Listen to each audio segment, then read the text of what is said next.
Welcome back, everybody. Today we're taking another deep dive, and this time it's the Menendez brothers. Ooh. Yeah, you know those names, right? Oh, absolutely. A case that just keeps coming back. I mean, decades later, it still has this hold on us, doesn't it? It really does, and those headlines: two young men, wealthy family, Beverly Hills. Hmm. The whole picture. Money mansions, and then those allegations of abuse, just shocking stuff. It's almost like ripped from a movie script. It is, though. When you really dig into this case, it goes way beyond just the sensational stuff. It makes you think you know about families, about how abuse can really just warp everything. And then you get to the whole question of what does justice even mean? And you know what makes it even more relevant right now is that there have been these new developments, things that could totally change how we see this whole case. It really does feel like we're having to go back and re-examine everything we thought we knew. So let's break it down, right? For anyone who needs a refresher, it was back in 1989. Eric and Lyle Menendez, they shot and killed their parents, Jose and Kitty, and their defense. Self-defense, they claimed they had suffered years of abuse from their father, sexual abuse. But of course, the prosecution saw it totally differently. Right. Their argument was cold-blooded murder, plain and simple, driven by greed. These two spoiled, rich kids who wanted the inheritance, and they didn't care who they hurt to get it. And those trials, man, they were everywhere on TV. Every little detail, every outburst, the whole media circus. Oh, for sure. It was like the nation was glued to their screens watching this unfold. And you remember how those first trials went, right? Hung juries, they couldn't agree. Couldn't reach a decision. Yeah. And then those retrials came in 96. That's when the convictions came in. First-degree murder, life in prison, no possibility of parole. And that seemed like the end of it, right? But here we are years later and things are shifting. Big time. A few weeks ago, the Los Angeles County DA, George Gascón, he drops this bombshell. He says he's recommending resentencing. Yeah, and he's being really careful. He's not saying they're innocent or anything. He's clear, taking a life, there's no excuse for that. But he is saying we need to look at this case again with fresh eyes. Taking into account new evidence and how we understand abuse so much better now than we did back then. Right, back then it was like people didn't even want to talk about these things. So what's this new evidence? Well, there's this letter written by Eric to his cousin detailing the abuse he allegedly suffered. And this was just sitting around somewhere. Apparently it was found years ago, but it wasn't really given the weight it deserved during those original trials. And it sounds like that letter might not be the only thing.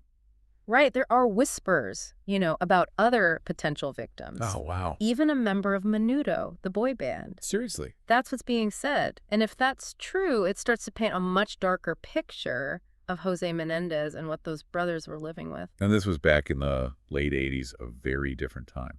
Absolutely. Back then, people didn't talk about abuse the way we do now. They didn't understand how deep it goes, how it can really mess you up. Imagine a jury from back then compared to a jury today. I see what you're saying. Their whole understanding of how abuse can drive someone's actions would be completely different, right? And even the idea of self-defense back then, it was a lot more black and white. Now it's more nuanced. Right? Exactly. We recognize that sometimes the lines get blurred, especially when you're dealing with years of trauma. So it makes you wonder, with all the evidence we have now and our understanding of abuse today, would a jury reach the same verdict? It's a huge question, right? Would they see those brothers as cold-blooded killers, or would they see them as two young men caught in a horrible situation and driven to desperate measures? A situation they felt they couldn't escape. Exactly. It makes you question everything you know about justice, how we weigh someone's intent versus what they actually did, especially in a case like this where emotions run so high and it's so complex. It's a case that's full of twists and turns, and it leaves you wanting to dig deeper, compare it to other cases. Hear from experts about the psychology of abuse and how the law has evolved. And speaking of digging deeper, have you heard of podcastworld.io? Oh, yeah. That's a game changer for anyone who loves true crime or just wants to really get into these complicated issues. It's like imagine a search engine just for podcasts. Exactly. You could type in anything like, how have views on abuse changed since the Menendez case? And boom, it scans through millions of podcast conversations to find you the exact answers you're looking for. I love that no more scrubbing through hours of audio trying to find that one little nugget of information. It takes you right to the source, to the experts who can really shed light on things. And it gets even cooler. You can actually talk to AI bots of some of your favorite podcasters. And experts ask them questions, get their insights. I mean, think about it. You could be chatting with a legal analyst who specializes in abuse cases, asking them about all the legal stuff surrounding the Menendez trial.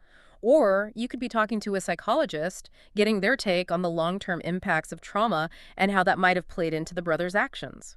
It's amazing. It's like having your own personal team of experts on call 247, ready to answer your questions. So if you're ready to go beyond the headlines and really dive into the Menendez case, podcastworld.io is the perfect tool. Plus a whole new level of deep diving. Absolutely. So let's get back to this resentencing thing. If Gascón gets his way, it could completely change their fate. It could go from life without parole to 50 years to life. Wow, and that's where things get really interesting, legally speaking. Big time, because they were both under 26 when those murders happened. This new sentence would make them eligible for parole right away. Right away. But wait, doesn't mean they'd automatically be released, right? No. There's a whole process, a parole board hearing. They'd have to prove they're remorseful, that they've changed, and that they're not a danger to anyone. Can you imagine being in that room?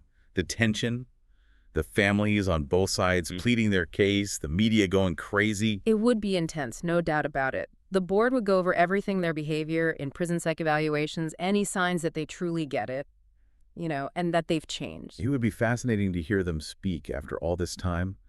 Would they apologize for killing their parents, or would they still claim self-defense? Those are the million-dollar questions, right? The parole board would have to weigh the seriousness of what they did against the possibility that they might be rehabilitated, that they could actually go back into society and live normal lives. And it's not as simple as just time served or even showing remorse, right?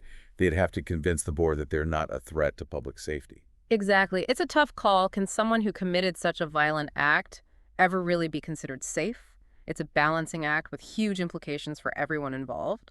It really shows you how many layers there are to a case like this. It goes way beyond just the law. You've got these tangled family relationships, the lasting effects of trauma, and then how society's understanding of abuse has shifted. And you can't forget about how the media portrays these cases. They shape public opinion and sometimes even influence the legal system. It's like this web of interconnected things all feeding into each other. Exactly, and it just adds to the complexity of this already complicated case. It just goes to show that justice, especially in a case like this, isn't always black and white. It's a process that keeps evolving as we learn more and as our perspectives change. And time. Time plays a huge role, too. It really does. Yeah, it's constantly reshaping how we see things. And it really makes you think about the power of the story that's being told. How we understand a case like this can completely change as we get more information and, society's views evolve. Like we're all trying to make sense of it together, wrestling with these huge questions like who's really to blame and can we ever forgive something like this and what does justice even mean? Exactly, and that's what makes this whole resentencing thing so fascinating. It forces us to face these really tough questions, like can spending decades in prison really make up for something this horrible, even if it was born out of desperation and years of abuse like they're claiming? Okay, so let's play this out. Let's say hypothetically the judge does agree to resentence them. What happens next? Walk us through it. All right, so picture this. The next step is that parole board hearing a room packed with tension, the Menendez brothers standing there face to face with the people who literally hold their future in their hands. I bet you could cut the tension with a knife. Mm-hmm. You'd have family members from both sides there, some fighting for their release, others saying absolutely not. The emotions would be just overwhelming. Oh, absolutely. The board would be looking at everything, their behavior in prison, any psychological evaluations, looking for any sign of remorse or rehabilitation. They hear from experts, family members, and maybe even Eric and Lyle themselves. It would be incredible to hear them speak after all these years, Mm-hmm. right? Would they show remorse for taking their parents' lives, or would they stick to that self-defense story? Those are the key questions the parole board would have to wrestle with, weighing the seriousness of the crime against the possibility that maybe these guys have changed, that they could re-enter society and actually live productive lives. So it sounds like it goes beyond just time served or even saying you're sorry. They'd have to convince the board that they've really changed on a deep level, that they're not a danger to anyone anymore. Exactly. They'd have to demonstrate a fundamental shift in their character, a genuine understanding of what they did, and a commitment to living a law-abiding life. That's a tough thing to prove, especially with a case this high profile and emotionally charged. And even if they were granted parole, it wouldn't be easy street, right? They'd probably have all sorts of restrictions and people watching their every move. Oh, absolutely. We're talking about limitations on their movements, mandatory therapy, regular check-ins with parole officers. Every step they take would be scrutinized. It makes you realize how heavy the weight of their past would be, even if they got a second chance. And that brings us back to those big questions we've been talking about. Can someone truly change after doing something so horrific? Can society forgive them even if the victims' families can't? And is there any path to redemption for someone who's taken a life no matter the circumstances? It really makes you think there are no easy answers, especially in a case like this. And it all comes back to how we view these situations as a society. Mm. Family dynamics, the impact of trauma, the evolving understanding of what abuse really means. And don't forget how the media shapes the story they tell. Oh, absolutely. The media plays a huge role in shaping public opinion and sometimes even influencing legal decisions. It's all connected. It really is. It's like this tangled web. A web of interconnected elements, each one adding another layer of complexity to this already incredibly complex case. And it really highlights the fact that justice, especially in cases like this, isn't always simple or straightforward. It's a process that's always in motion, constantly being shaped by new evidence-changing perspectives and the simple fact that time keeps moving forward. It really is. Like we're constantly redefining what justice actually means, as a society. And the Menendez case, it's like a perfect example of how justice is not this fixed thing. It keeps changing. Exactly. So let's say, just for argument's sake, that the judge agrees to resentence Eric and Lyle and it goes to that parole board hearing. What do you think of the chances they'd actually be granted parole? I mean, it was a brutal double murder. That's the million-dollar question, isn't it? Parole boards, they consider so many factors. They Yeah. look at how they've behaved in prison, any psych reports, signs of remorse, rehabilitation, all that. Right. And, of course, they can't ignore the original crime, the impact on the victims' families, and that big one, the risk to public safety if they let them out. So it's more than just serving time or even saying you're sorry, right? Mm. They'd have to show that they've actually changed deep down, that they're not a danger anymore. Exactly. They'd have to convince that board that they're different people now, Wow. that they understand the weight of what they did and that they're committed to living a totally different life, a law-abiding life. That's a high bar to clear, especially in a case like this one. And even if they did get parole, it wouldn't exactly be a cakewalk, right? I mean, wouldn't there be restrictions and, people watching them all the time? So absolutely. There'd be limits on where they could go, mandatory therapy sessions, checking in with parole officers constantly. They'd be under a microscope every single move they made. It makes you think, even if they got a second chance, the past would still be right there with them. It really highlights the weight of what they did. And it brings us right back to those questions we've been asking all along.